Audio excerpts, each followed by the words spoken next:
இன்றைக்கி நம்ம இளநீர் பாயசம் தான் செய்ய போகிறோம். அதுக்கு இன்றைக்கி நம்ம தோட்டத்தில் இருக்க இளநியை வெட்டிக்குவோம். ஃபஸ்ட்டு இப்போ இளநியெல்லாம் வெட்டியாச்சு. இப்போ நம்ம இளநியை நல்லா பொத்து தண்ணி தனியாக அதில் இருக்கிற வழுக்கையெல்லாம் தனியாக எடுத்து வச்சுக்கணும்.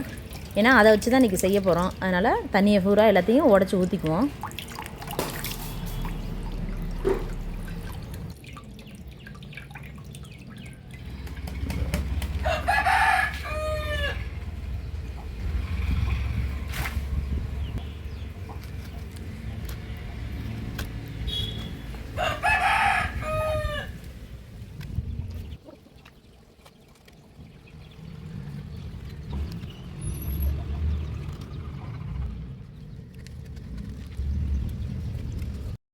இன்றைக்கி நம்ம இளநீர் பாயசம் தான் செய்ய போகிறோம். அதுக்கு தேவையான பொருட்கள்னு பார்த்தா இளநீ கட் பண்ணி வச்சுருக்கோம் பாருங்கள். 5 இளநீ தண்ணி, அதோட வழுக்கை, தேங்காய், கண்டென்ஸ் மில்க்கு, ஜீனி, பால், அது 5 பொருள் தான் நமக்கு தேவை. இப்போ ஃபஸ்ட்டு அடுப்பை பற்ற வச்சுக்குவோம்.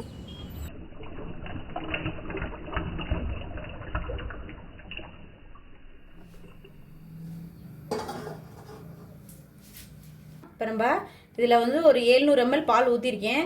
இந்த பாலை வந்து நல்லா காய்ச்சி இந்த பாலாடை மட்டும் நல்லா சுண்டி வரணும். ஒரு 200 பால் அளவுக்கு வற்றணும். அது வரைக்கும் நம்ம பாலை காய்ச்சிட்டு இருக்கட்டும். அதுக்கிடையில் நம்ம இந்த இளநீரை இந்த ஓடெல்லாம் இல்லாமல் சின்ன சின்ன பீஸாக கட் பண்ணி எடுத்துக்குவோம். எடுத்து ஆட்டி எடுத்துக்குவோம் தேங்காய் பால். தேங்காய் பாலுக்கு நான் தேங்காய் எடுத்துக்கல, இளநீரையே கொஞ்சம் முத்தின இளநீராக இருக்குது, அதையே எடுத்து ஆட்டிக்குவோம். இதை நம்ம இப்போ ஒரு மிக்சி பவுலில் போட்டு அரைச்சிக்குவோம்.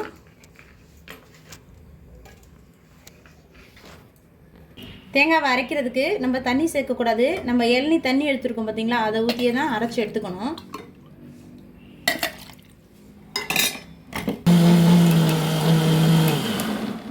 இளநீர் நல்லா அரைச்சிட்டோம். இப்போ இதை வடிகட்டி நம்ம எடுத்துக்குவோம்.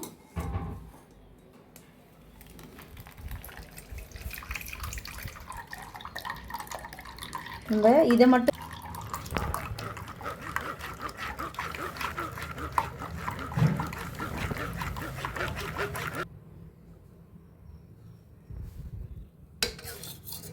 இந்த ஓரத்தில் இருக்கிற ஆடையெல்லாம் எடுத்து அப்படியே விடணும். கிண்டிகிட்டே இருக்கணும். நல்லா பால் வற்றணும்.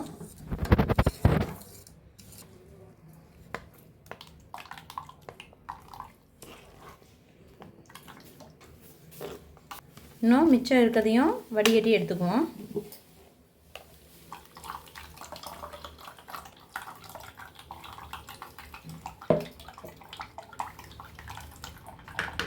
இப்போ நம்ம 200 பால் ஊற்றணும்.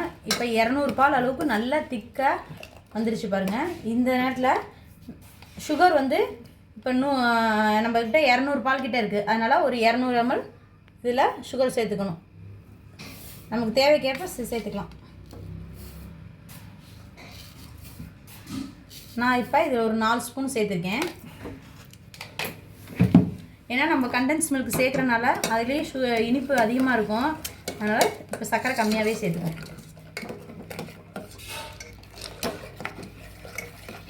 இன்னும் நல்லா திக்காக கலர் நல்லா சேஞ்ச் ஆகிருக்கு பாருங்கள். இப்போ இது வந்து நம்ம போடணும் இல்லை, ஏலக்காய் தூள் போடுறோம். நம்ம ஜஸ்ட் ஒரு ஃப்ளேவருக்கு ஸ்மெல்லுக்கு தான் போடுறோம். அதிகமாகலாம் போடக்கூடாது, ஒரு பிஞ்சு போடக்கூடாது. போட்டதே அதில் வந்து தெரியவே கூடாது, அந்த அளவுக்கு தான் இதில் போடணும். நான் சும்மா லைட்டாக போட்டுறேன், அவ்வளோதான். நான் ரொம்ப ஸ்மெல் அடிக்கக்கூடாது.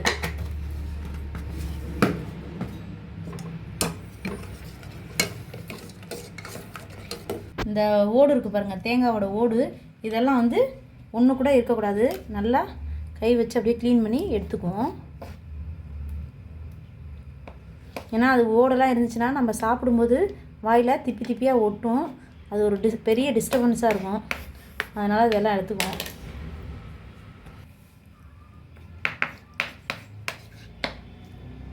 இந்த மாதிரி நல்லா ஃபுல்லாக க்ளீனாக இந்த மாதிரி வழுக்கையாக இருக்கணும். இதில் இருக்கிறது எல்லாத்தையும் நல்லா ஃபஸ்ட்டு க்ளீன் பண்ணி எடுத்துக்கணும். நம்ம பால் நல்லா திக்காகி வந்துருச்சு. இன்னும் கொஞ்சம் பால்கோவா அந்த ஸ்டேஜுக்கு முன்னாடி ஸ்டேஜ் வரைக்கும் வரணும். எடுத்துக்கணும் பால் நல்லா கெட்டியாக வந்துருச்சு. அவ்வளோதான், இதோட போதும். அடுப்பை ஆஃப் பண்ணிடுவோம். இனிமேல் வந்து எல்லாம் நம்ம ஓடெல்லாம் இல்லாமல் எல்லாமே நல்லா எடுத்துட்டோம். இது நல்லா வந்து இது மாதிரி ஃபைனாக சாப் பண்ணி வச்சுக்கணும். இதை அப்படியே அள்ளி போட்டுக்குவோம். அதையும் அது கூட சேர்த்துக்குவோம். ஃபஸ்ட்டு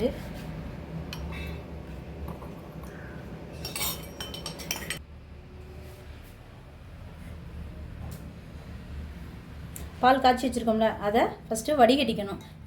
ஏன்னா அந்த ஏலக்காய்லாம் லேசாக திப்பி இருந்தாலும் நமக்கு டிஸ்டர்பன்ஸாக இருக்கும். அதனால் வந்து அதையும் நல்லா ஃபில்டர் பண்ணி எடுத்துக்கணும்.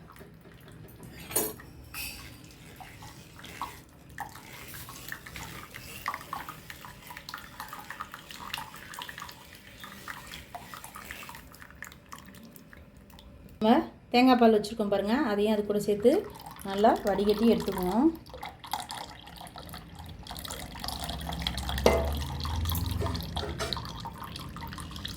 நல்லா பொறுமையாக ஸ்லோவாக தான் நம்ம வடிகட்டி எடுக்கணும். இது கண்டென்ஸ் மில்க்னால நம்ம வடிகட்ட வேண்டியதில்லை. கொஞ்சம் சுகர் பத்தலை, அதனால் கொஞ்சம் ஆட் பண்ணிக்கிறோம்.